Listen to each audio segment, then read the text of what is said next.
This lecture covers biological positivism. In criminology, there are multiple kinds of positivism. There's biological positivism, psychological positivism, and sociological positivism. If you remember, positivism is the scientific study of crime. This particular theoretical paradigm focuses on the scientific study of biology to explain crime. The first criminological theorist to take this approach is Cesare Lombroso. Cesare Lombroso is obviously from Italy, and he was heavily influenced by Darwin's theory of evolution. Cesare Lombroso was a physiognomist and a phrenologist. A physiognomist makes judgments about people's character from their appearance, primarily their faces. It could also be their bodies. A phrenologist focuses solely on the external shape of the skull.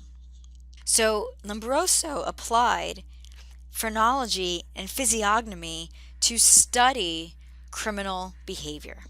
In 1876, Lombroso published the book The Criminal Man, in which he studies the autopsies of 66 male criminals, 832 living criminals, 390 non-criminal soldiers, and 90 lunatics. He identified particular physical features that differentiated between the criminal and the non-criminal, which allowed him to conclude that criminals were biologically different from non-criminals.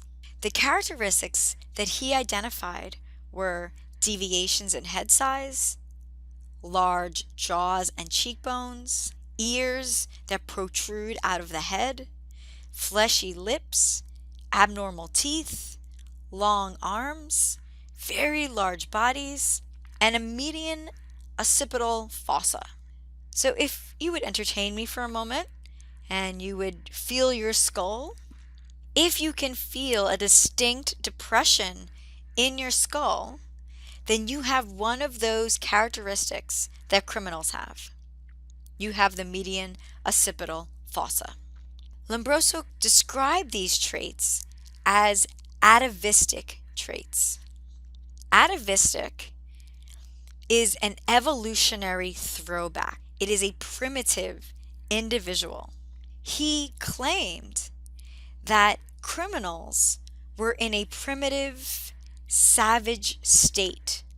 They are essentially less evolved than non-criminals.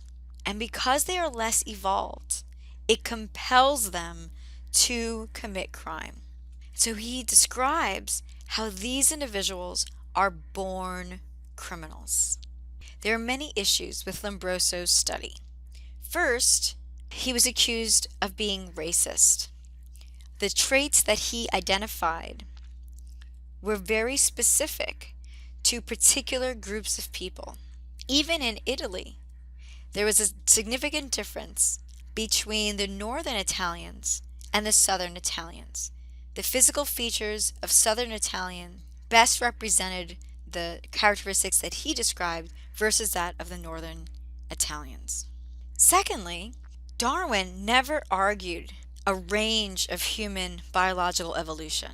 He described tens of thousands of years for this evolution to happen, not a generation.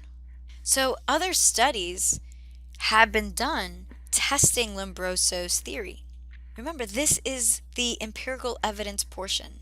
Lombroso writes this book describing the empirical evidence that he has. Another researcher named Goring greatly questioned his findings, and he compared those who have been convicted of crimes versus those who have not been convicted of crimes. And he could not replicate Lombroso's findings. Instead, there was no difference, with the exception of height and weight, between the physical features of a convict and the physical features of a non-convict.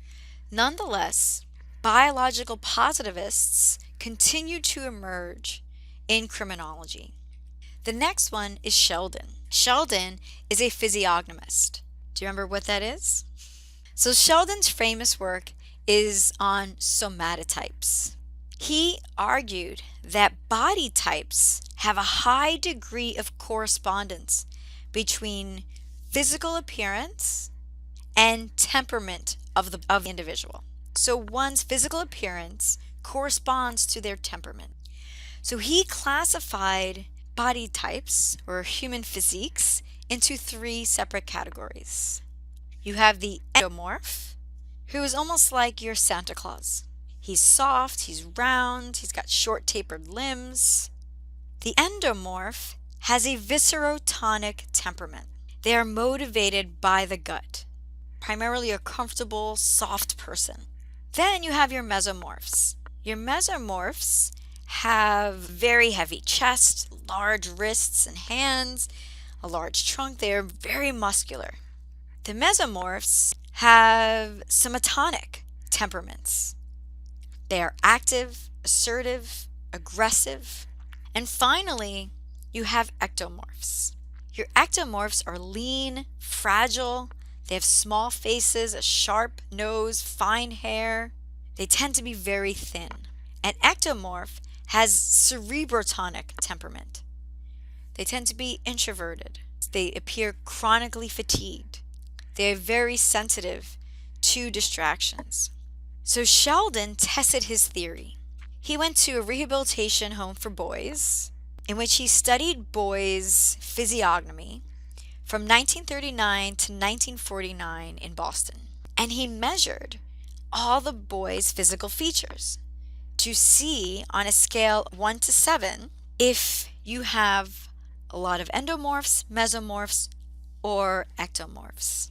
And he found that a majority of those boys were mesomorphs. Another researcher actually replicated Sheldon's findings. The Glukes, it's a husband and wife. They studied 500 persistent delinquents and 500 non-delinquents.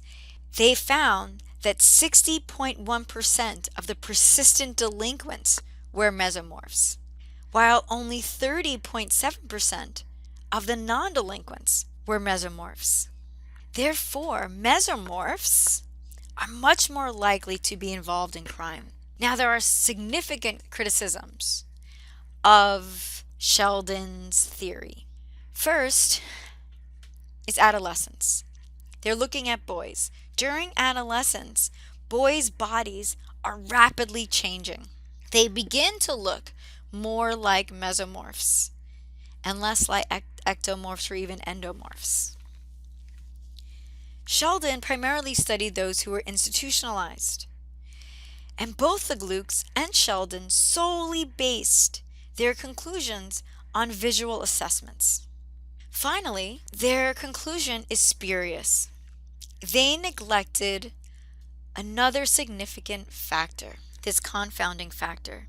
They neglected how social class affects body type and affects criminality.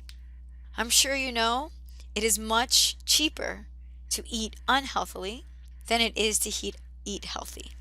Nonetheless, these early biological positivist theories had a significant impact on American society and American culture.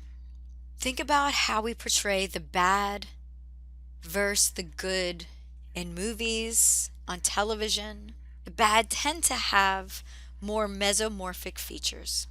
We also find the impact this has had in criminal courtrooms. Undesirable features are actually punished more seriously than those individuals who have attractive or desirable features. You can see how we have shifted from this idea of free will to a biological predictor of criminal behavior.